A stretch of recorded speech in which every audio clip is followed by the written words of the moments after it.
बिस्मिल्लाहिर्रहमानिर्रहीम। आज हम डिस्कस करेंगे लीनियर अलजबरा। उसका लेक्चर हमारे पास 1 है। हमारे पास जो इसका मेन टॉपिक है वो है मैट्रिक्स। देखिए हमारे पास जो मैट्रिक्स है उसको हम लिखते हैं स्क्वायर ऑफ पेयर ब्रैकेट में। इसको हम बोलते हैं स्क्वायर ब्रैकेट्स और इसको मुकम्मल हम बोलते हैं क्लोज्ड स्क्वायर ब्रैकेट्स। जो आप स्क्वायर ब्रैकेट्स को क्लोज्ड में लिखें, जो भी एलिमेंट लिखेंगे, for example A11, A12, A13, A21, A22, A23, A31, A32, A33, जो भी एलिमेंट आप क्लोज्ड स्क्वायर ब्रैकेट्स में लिखेंगे उसको हम कहते हैं मैट्रिक्स। अब आप देखें ये एलिमेंट को लिखने का तरीका क्या है।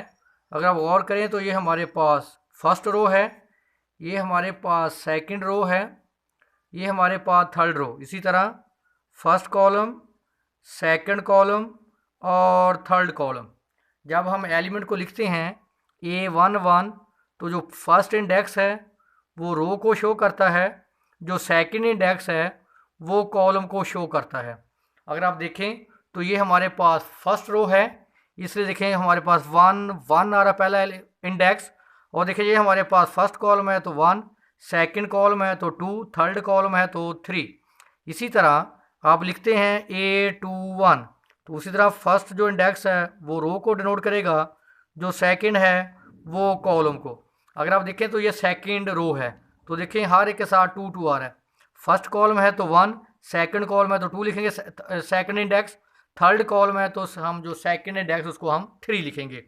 तो देखें इसी मैट्रिक्स को हम सिंपल लिखते हैं, इसको ए आई जे। इसको हम क्या बोलते हैं? मैट्रिक्स। इसका मतलब हर वो अपना मैट्रिक्स होगा जिसको हम स्क्वायर ब्रैकेट्स में क्लोज्ड फॉर्म में लिखेंगे वो हमारे पास क्या होगा? मैट्रिक्स। और जो A I J हैं ये क्या कहलाते हैं? एलिमेंट्स। अगर आप इसको स्क्वायर ब्रैकेट्स में लिखेंगे तो ये क्या कहलाएगा? मैट्रिक्स। और जो इसमें A I J है ये इसके क्या है? एलिमेंट हैं। तो उसी क्लियर कर लें, A I J जो फर्स्ट इंडेक्स है वो हमेशा रो को डिनोट करता है और जो सेकंड इंडेक्स है वो कॉलम को डिनोट करता है। तो हमारे पास इसको हम सिंपली आपको ऐसे भी लिखा मिलेगा A I J। ये शो करता है हमारे पास मैट्रिक्स को। और ये जो A11, A12, A13 जिसको मैंने जनरलाइज फॉर्म में लिखा है A I J, ये किसको शो करते हैं? एलिमेंट को। आगे हमारे पास है रो। हमारे पास ये एक मैट्रिक्स है जिसको मैंने सिंपल लिख दिया 2 5 6 0 -2 3 1 5 7। तो अब आप गौर करें, जो हमारे पास ये हॉरिजॉन्टल लाइंस हैं, जो हॉरिजॉन्टल लाइंस हैं ये किसको शो करती हैं? कॉलम को। ये हमारे पास हॉरिजॉन्टल लाइंस हैं, जो किसी मैट्रिक्स में हॉरिजॉन्टल लाइंस होंगी वो शो करेंगी हमारे पास रो को। The horizontal lines of a number are called rows, और इसको हम डिनोट करते हैं RI से। तो देखें हमारे पास R1 फर्स्ट रो है, R2 second row, R3 third row. तो हम इसको जनरलाइज करके लिखते हैं RI। अगर आप I की वैल्यू 1 पुट करेंगे तो फर्स्ट रो आ जाएगी, अगर आप I को वैल्यू 2 देंगे तो हमारे पास सेकंड रो आ जाएगी। आगे हमारे पास है column. The vertical lines of numbers are called column. ये जो हमारे पास वर्टिकल लाइंस होती हैं ये शो करती हैं कॉलम को, इनको हम बोलते हैं वर्टिकल लाइंस। यानी ये जो हमारे पास वर्टिकल लाइंस हैं ये किसको शो करती हैं? कॉलम्स को। और कॉलम्स को हम डिनोट करते हैं CJ से। अब आप देखें J की वैल्यू अगर हम 1 लेंगे तो फर्स्ट कॉलम, J की वैल्यू आप 2 रिप्लेस करेंगे तो C2 सेकंड कॉलम। अब हम डिस्कस करेंगे order of a matrix. Order of a matrix, किसी मैट्रिक्स का ऑर्डर क्या होता है? ऑर्डर ऑफ अ मैट्रिक्स, ये हमारे पास फार्मूला है इसका, नंबर्स ऑफ रोज दरम्यान में साइन इस्तेमाल किया मल्टीप्लिकेशन का, नंबर्स ऑफ कॉलम्स। यहाँ पे थोड़ा सा आप क्लियर कर लें, जो हमारे पास नंबर्स ऑफ रोज हैं इनको हम डिनोट करते हैं M से, और नंबर्स ऑफ कॉलम्स को हम डिनोट करते हैं एन से। देखें ये जो R1 R2 R3 है, ये first row, second row, third row, जो इनकी तादाद होगी यानी 1 2 3, हमारे पास कितनी रो हैं 3, और देखें 1 2 3 और कॉलम भी हमारे पास कितने हैं 3। तो इसका मतलब जब आप ऑर्डर निकालेंगे किसी मैट्रिक्स का, उसका फार्मूला बन जाएगा m multiply n।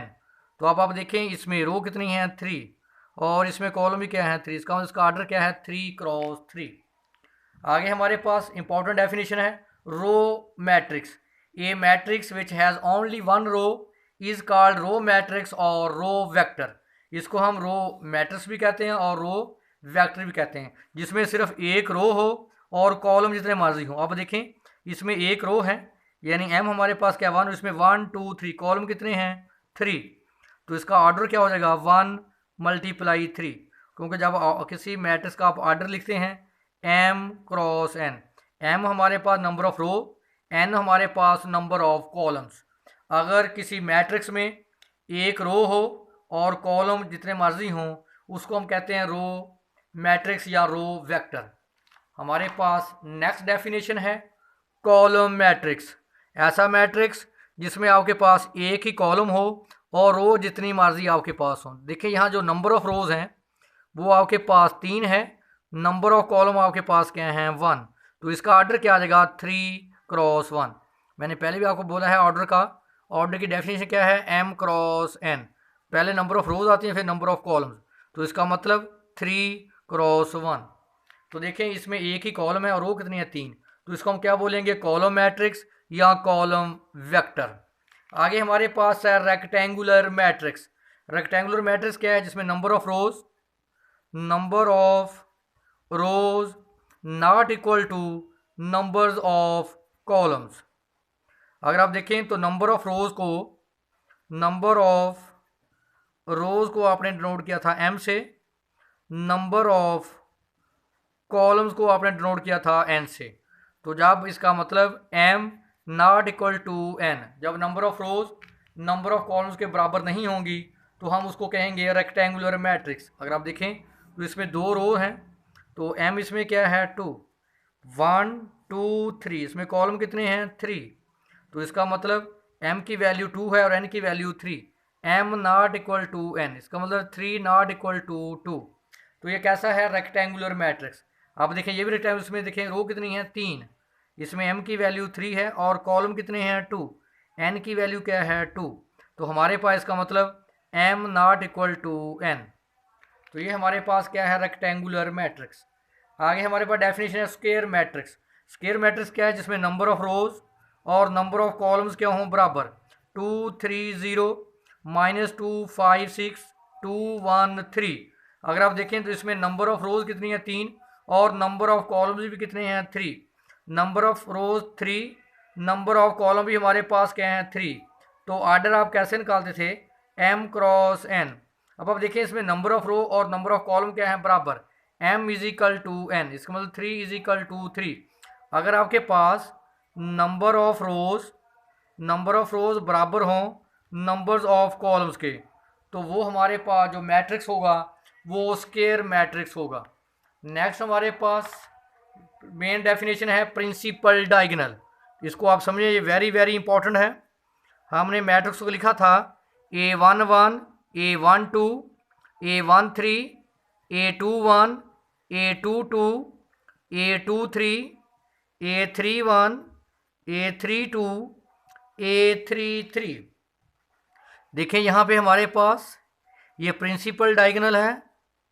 Principal diagonal में क्या है, देखें आपके पास A11 A22 A33, यहाँ I और J क्या हों इक्वल हों, यानी आपके पास रो और कॉलम है वो सेम एलिमेंट। देखें ये फर्स्ट रो फर्स्ट कॉलम का एलिमेंट, A22 का मतलब है सेकंड रो सेकंड कॉलम का एलिमेंट। अगर आपके पास यानी I और J जो इंडिसेस क्या हों सेम, अब आप देख लें A22 मैंने बताया था कि ये I J को डिनोट करता है। देखें I भी 2 है और J भी 2 है, यहाँ I और J इक्वल होंगे, वो हमारे पास क्या होगा प्रिंसिपल डायगोनल। इसको प्रिंसिपल डायगोनल भी बोलते हैं, इसको हम मेन डायगोनल भी बोलते हैं और इसको हम लीडिंग डायगोनल भी बोलते हैं।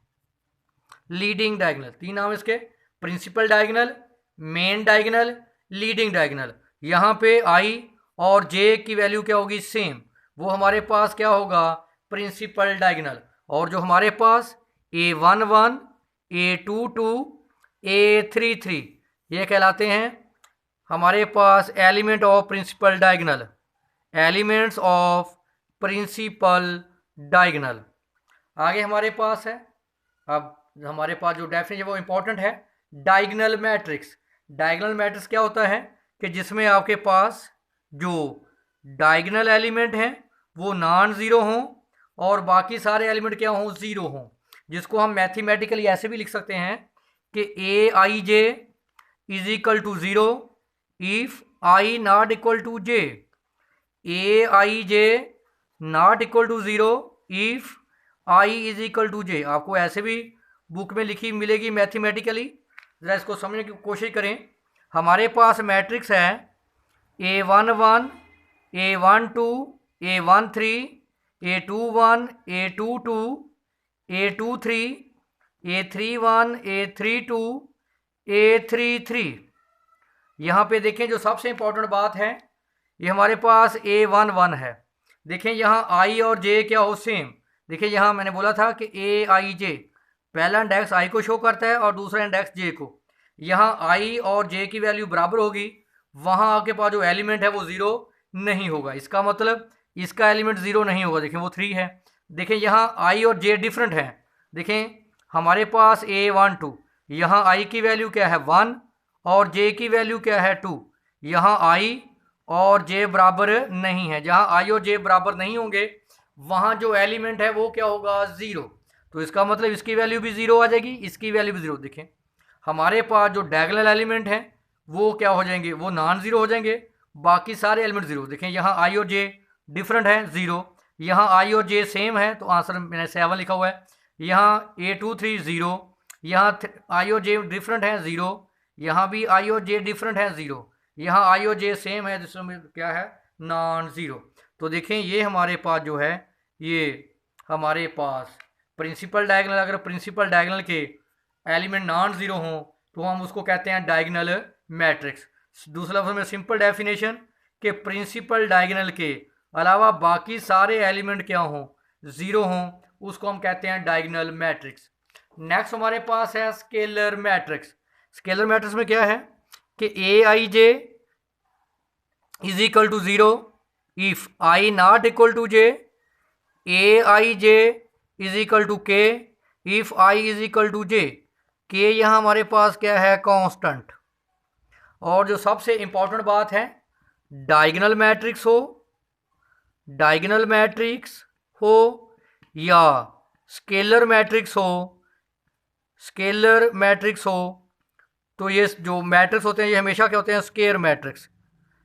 स्केलर मैट्रिक्स और डायगोनल मैट्रिक्स के लिए स्केयर मैट्रिक्स होना कंपलसरी है।